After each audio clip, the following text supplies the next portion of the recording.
Georgia man who said he was defending himself against racist attack sentenced himself to 10 years over fatal shooting. I'm sorry, he's defending himself against racist attack, sentenced to 10 years over fatal shooting. A Georgia man will spend years behind bars for a fatal shooting he claimed was in self-defense.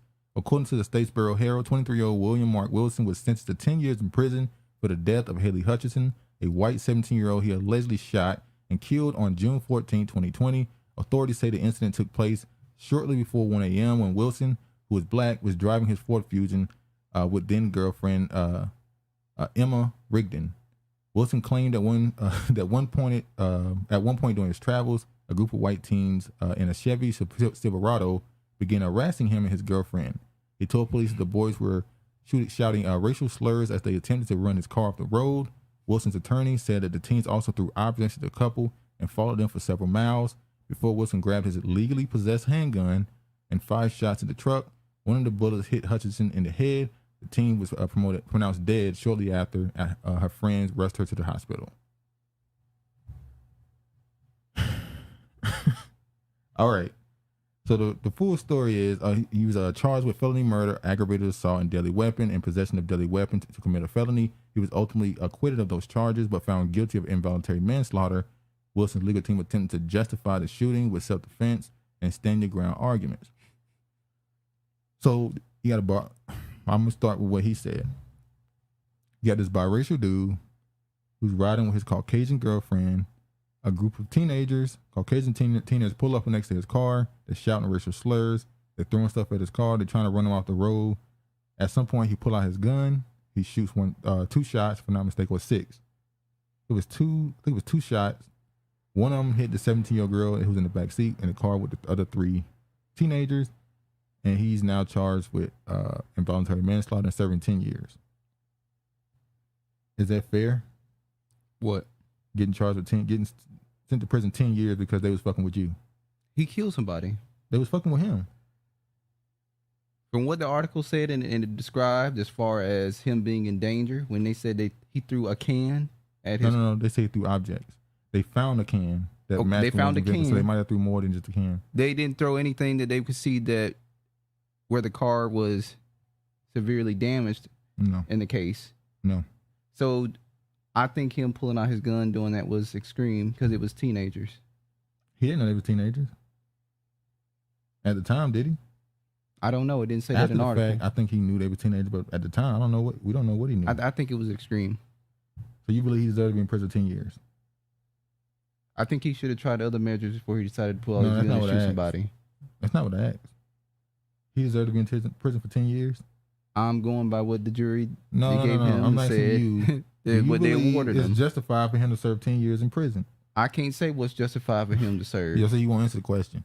I am answering the question. I'm not answering the question that you want me, how you want me to answer the question, but I'm answering the question. Okay.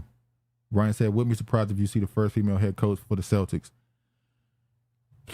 They tried that with what's her name from the Spurs, but she finally realized no.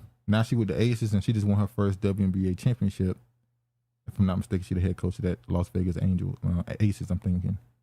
I think the interim coach, they're gonna stick with him for this year. But you're right. I wouldn't be surprised if next offseason, when he officially steps down, they don't say, we got an African dude in here. Let's go get a woman now.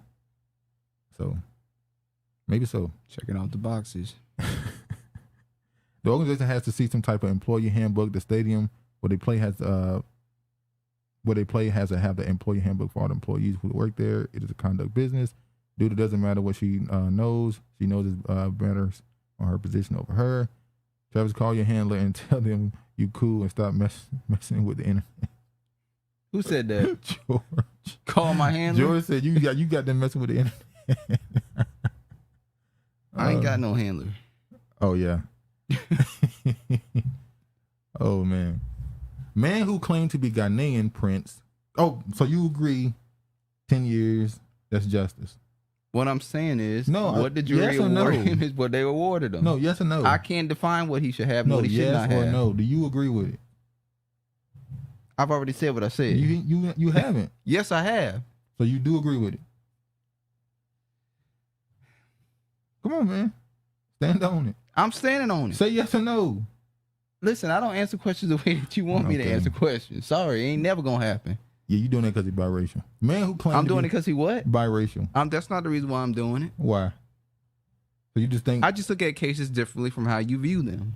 you haven't answered? Okay, so he deserved. There's been cases where there were black people that have done a situation, and I said the same thing. So what are you talking about? That's true.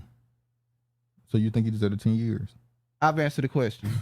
Move on to the fraudulent Ghanaian prince. Okay, man who claimed to be Ghanaian prince convicted of fraud in Ohio. A man in Ohio is convicted on Friday of swindling 14 people out of more than $800,000 as part of a 6-year operation where he claimed to be a Ghanaian prince. A press release from the Justice Department explains why Daryl Robert Harrison, 44, pretended to be Prince Daryl R. Attipoe and Prophet Daryl R. Attipoe. He sought investors for alleged African mining and trucking companies he supposedly associated with. In the scheme, which lasted from January 2014 until September 2020, Harrison claimed to have direct connections with these businesses, boasting that the investment could result in a 28 to 33% return.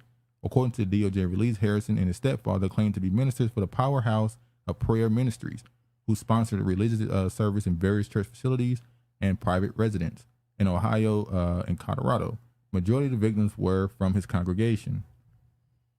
Prosecutors said the two went on to put the money toward luxury cars, airplane tickets, and send a house to rent a house in Colorado. CNN notes that the 2020 indictment alleges Harrison and his stepfather withdrew the cash from their failed to provide investors with interest payments, routinely terminated all communications with investors, ignored individual investor inquiries, and ignored demands for the investors seeking the return of investment monies. Harrison was convicted of mail and wire fraud, conspiracy to commit mail and wire fraud, and witness tampering. He currently awaits his sentencing where he faces up to 20 years in prison. His stepfather denies any involvement in the scam, has yet to begin trial. Look, man, why is it so easy to pimp the church? Why is it, if you're in the church, you're supposed to have discernment, spiritual discernment. Why are the most gullible people, naive people in church? Most of the people in church ain't living right. That's why. You shouldn't be getting conned if you in church. Well, hell, the people in church be conning people. So Connor's conning. Conning. Well, yeah, man, that's crazy how the most gullible people, the people that get conned the easiest, are in church when you're supposed to be the one with the most discernment.